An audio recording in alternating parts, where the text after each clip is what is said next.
The Ducati Supersport S. Now with a name like that, you'd be forgiven for mistaking it for some mad track weapon. But Ducati builds this as their most usable sport bike, an everyday machine. But a practical sport bike? From Italy of all places? Those don't exist. Or do they? So to test it out in the real world, we need to put it through some real world tests. Starting with an application that most buyers or potential buyers would want to put it through, the highway. And our impressions? Well, the riding position is spot on. It may have clip-ons, but they are fairly high set. The foot pegs are high, but not completely rear set.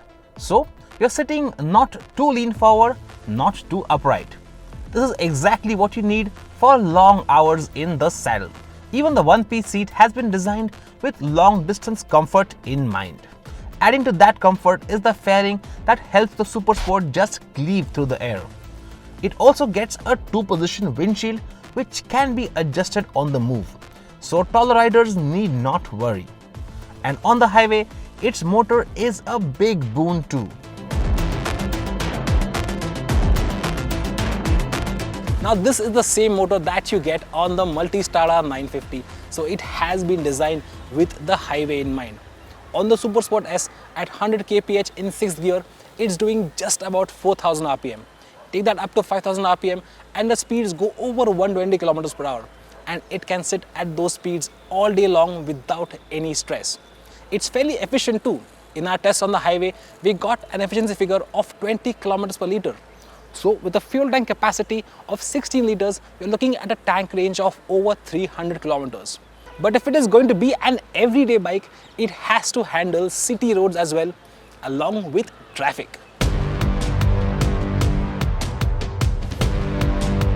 The Supersport's motor, a 937cc L-twin unit, makes nearly 100 Newton meters of torque.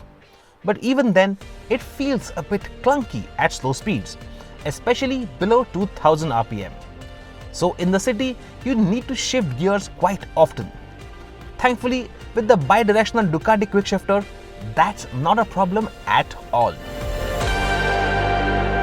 That quickshifter works so well at any speed.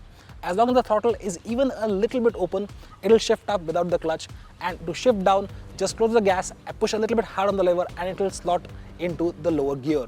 It works so well even in the city that on my first stint with the bike, I actually stalled the bike a few times because I forgot that there was a clutch. Keep it in the right gear, and even when crawling along at city speed, vibrations are surprisingly low. There's even an urban riding mode which dials back throttle response to make it easier to ride in the city. Even the slip and assist clutch has a very light action, if you care to use it, that is. Overall, it's a very easy bike to ride in city conditions. But there are some problems here as well. While there aren't too many vibes at the foot pegs or handlebars, from about 3 to 5000 rpm, the mirrors vibrate quite a lot, making them almost unusable at those speeds. Then there's the large turning radius thanks to the handlebars not turning much in either direction, and you end up pinching your fingers when you turn them fully. But the biggest issue in the city is heat. And to show you just how much of an issue that heat is, I've got a thermometer. Dude, you asked me to get a thermometer. Okay.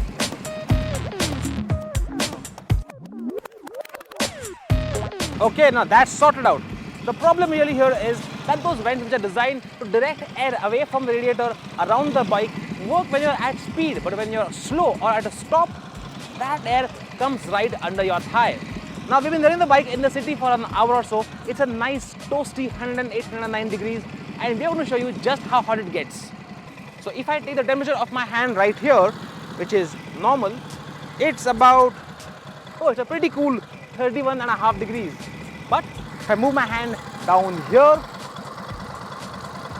okay, it's getting hot really fast. Ow, ow. It's past 40 now already. how? Okay. It hit 44 degrees. Honestly, it's tangdi kebab in traffic. What really blew us away though was the suspension. Now this S variant gets a fully adjustable 48mm Öhlins fork at the front and a fully adjustable Öhlins monoshock at the back. Now these are top drawer sport bike components, so you'd expect them to sacrifice ride quality for outright handling. But that's just not the case. The Supersport just absolutely smothers every bad road and bumps like no other sport bike. And even though it seems to have very low ground clearance, it cleared all the speed breakers in the city with no problems whatsoever. A seat height of 810mm is not exactly what you call short, but the bike is very narrow and that really helps you to get your feet on the ground really easily. And that slimness also helps you manage its somewhat heavy curb weight of 210 kilos. The only issue here is if you've got long legs, that bit of the frame is going to poke you in your knees.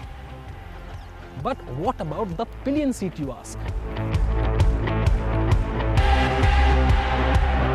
It might look like a single seater, but that tail cowl pops right off. Remove the seat, undo a couple of bolts and just slide it off. We decided to test pillion comfort in the city and soon found out that barring the slightly difficult to reach underseat grab handles and slightly high set pillion foot pegs, the back seat itself is extremely comfortable. And it's not too tall either.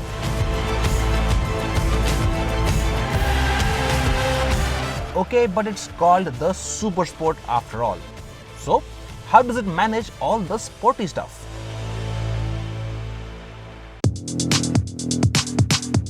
Well, this Multistrada motor makes 113 horsepower, which is not less by any means.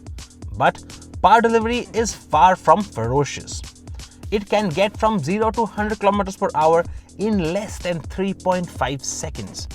But the highlight really is its strong mid-range pull. It's a fun motor with fast yet unintimidating performance that's coupled with a pretty neat handling package. Now the riding position of the Supersport is nowhere as aggressive as that of the Panigale 959, but the steering geometry is just as sharp. It's got 24 degrees of rake and that helps the bike turn in very easily into a corner. But it doesn't turn in too quick. Overall the handling feels quite neutral.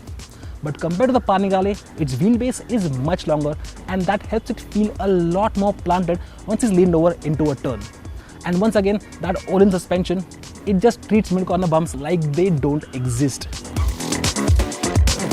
The Supersport comes shod with Pirelli Diablo Rosso 3 tires, which not only provide brilliant mid-corner grip, they do a great job of cushioning the ride as well. The list of top-notch components can be seen in the brakes too. Twin 320mm front rotors with radial 4-pot Brembo monoblock calipers and a radial master cylinder too. It even gets 3 levels of ABS. And speaking of electronics, there are 8 levels of traction control on offer, which work really seamlessly in assisting riders of varying skill levels. Plus, you get 3 riding modes as well: Sport, Touring and Urban, which make the Supersport very versatile in the way it rides. But if you're really hardcore, you can completely switch off ABS and traction control if you want. But before we conclude, can we discuss a bit about the design? Our test bike featured the optional Ducati Performance Pack, which includes the carbon fiber front mudguard, LED indicators, adjustable levers and aluminium brake fluid reservoir caps. But even without those, there are some great details to be found here. The fairing, for example, doesn't have a single visible screw. The short double barrel exhaust looks sweet, and the single-sided swing arm shows off the rear wheel in its full glory. But there are some nits we got to pick here. Far be it from me to say that a Ducati motorcycle isn't good looking, but my problem with this design is that it feels a little disproportionate. It's all very front heavy and that fairing doesn't really cover the engine. To top it off, that engine isn't very good looking either. And can we talk about that DRL? It looks like a unibrow. And for a bike at this price point, forget LED headlights, it doesn't even get projectors. It gets these very blah looking halogen headlamps.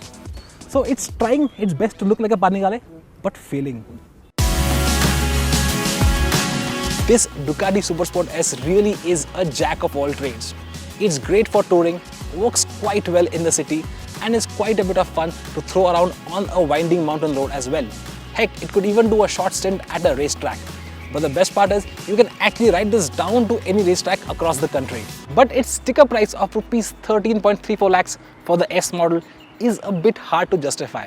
For just Rs 1.2 lakhs more, you can get yourself the Panigale 959. And if you fancied yourself a fair sports tourer, the Japanese have some good ones as well, such as the Suzuki GSX S1000F, which is a bit cheaper, and the Kawasaki Ninja 1000, which is a lot cheaper. But if you always wanted to get a sporty Ducati that you can actually properly use, the Supersport is by far the most versatile one.